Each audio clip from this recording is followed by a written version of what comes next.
As the giants from Jotunheim were continually sending out cold blasts of wind to nip tender buds and to hinder the growth of flowers, Thor once made up his mind to go and force them to behave better.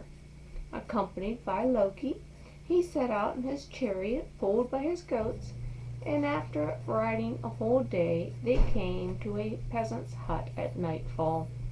They decided to rest there. Their host was very hospitable, but also very poor, and Thor knew he would not be able to supply the necessary food to satisfy his by no means small appetite. So he slew both of his goats, which he cooked and made ready to eat, and he invited his host and family to join. He only cautioned them to throw all the bones, without breaking them, into the skins of the goats, which he had spread out upon the floor. The peasant and his family ate heartily, but the one son, Thialfi, encouraged by none other than Loki, ventured to break one of the bones, thinking his disobedience would never be noticed. But the next morning, Thor, ready to depart, struck the goat skin with his hammer mjolnir, and immediately the goats sprang back up to life, except one seemed to be slightly lame. Perceiving that his command had been disregarded, Thor would have slain the whole family in his wrath. The culprit, however, quickly came forward and acknowledged his fault, and the peasant offered to compensate for Thor's loss by giving this angry god with a large hammer not only his son Thialfi, but also his daughter, to serve him forever, charging the man to take good care of his goats, which he left there till he should return, and bidding the young peasants to accompany him, Thor set out on foot with Loki, and after walking all day he found himself at nightfall in a bleak, barren country. It was enveloped in an almost impenetrable gray mist. After seeking for some time, Thor saw through the fog the uncertain outline of what looked like a strangely shaped house. Its open portal was wide and high, and it seemed to take up all one side of the house. Entering and finding neither fire nor light, Thor and his companions flung themselves down wearily. They tried to go to sleep, but they were soon disturbed by a strange noise and a prolonged trembling of the ground underneath them. Fearing lest the roof should fall down during this earthquake, Thor and his companions took refuge in a wing of the building. There they fell fast asleep. At dawn the god and his companions passed out, but they had not gone very far before they saw the recumbent form of a sleeping giant, and they perceived that the sounds that they had heard, which disturbed their rest, were produced by his snoring. At that moment the giant awoke. He stretched himself, looked about him for his missing property, and a second later he picked up the object, which Thor and his companions had mistaken in the darkness for a house. Then they perceived with amazement that this was nothing more than a huge mitten, and the wing in which they had all slept was the separate place for the giant's great thumb.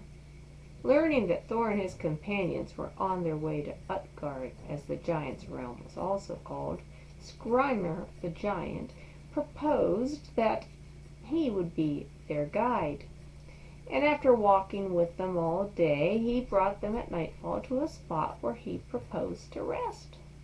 Ere he composed himself to sleep, however, he offered them provisions in his wallet. But in spite of all his efforts, neither Thor nor his companions could unfasten the knot which Skrymir had tied.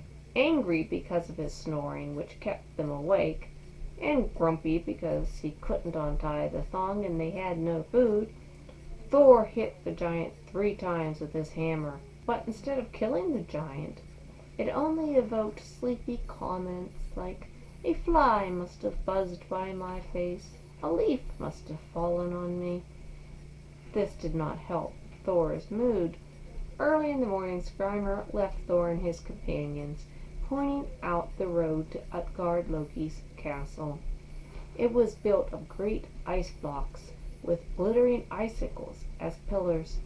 The gods slipped between the bars of the great gate and presented themselves boldly before the king of the giants, Utgard-Loki, who, recognizing them, immediately pretended to be greatly surprised at their tiny size, and he expressed a wish to see for himself what they could do, as he had often heard that they were very strong.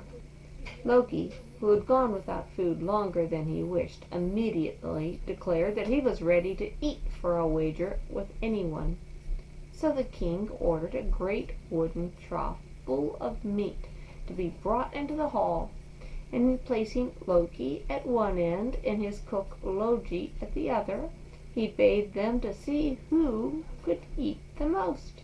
Although Loki did wonders, and he soon reached the middle of the trough, he found that whereas he had picked the bones clean, his opponent had devoured both the bones and the trough they were in. Smiling contemptuously, Utgard-Loki said that it was evident that they could not do much in the way of eating. This so angered Thor that he declared that if Loki could not eat like the voracious cook, he felt confident that he could drain the biggest cup in the house. Such was his unquenchable thirst. Immediately a horn was brought in. Smiling contemptuously, Utgard-Loki said it was evident that they could not do much in the way of eating. This so angered Thor that he declared that even if Loki could not eat like the voracious cook, he was confident that he could drain the biggest vessel in the house. Such was his unquenchable thirst. Immediately a horn was brought, and Utgard-Loki, declaring that good drinkers emptied the horn at one draught, moderately thirsty people at 2, and small drinkers at 3, Thor applied his lips to the rim. But although he drank so deep that he thought he would burst, the liquid still came almost up to the rim when he raised his head. A second and third attempt to empty this horn proved equally unsuccessful. Thialfi then offered to run a race, but a young fellow named Hugi, who was matched against him, soon outstripped him, although Thialfi could run remarkably fast. Thor proposed next to show his strength by lifting weights. He was challenged to pick up the giant's cat. Seizing an opportunity to tighten his belt, which greatly enhanced his strength, he tugged and he strained, but he was only able to raise one of the paws from the floor. A last attempt on his part to wrestle with Utgard-Loki's old nurse, the only opponent deemed worthy of such a puny little opponent, ended just as disastrously, and the gods, acknowledging that they were beaten, were hospitably entertained.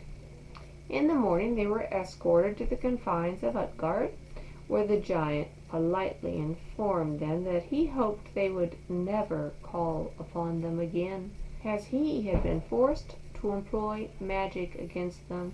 He then went on to explain that he was the giant Skrymir, and had he not taken the precaution of putting a mountain between his head and Thor's blows, while he seemingly lay sleeping, he would have been killed, as deep clefts in the mountainside to which he pointed testified to the god's strength. Next he informed them that Loki's opponent was Logi, or Wildfire. Thialfi had run a race with Hugi, or Thought, and there was no swifter runner in existence. And Thor's drinking horn had been connected to the ocean. His deep draughts had produced a perceptible ebb in the tides, and the cat, in reality, was the terrible Midgard snake that encircled the world. Thor had nearly pulled him out of the sea. And his old nurse? She was old age, whom none can resist. Having finished these explanations, and cautioning them to never return, or he would employ similar magic, Utgard-loki vanished.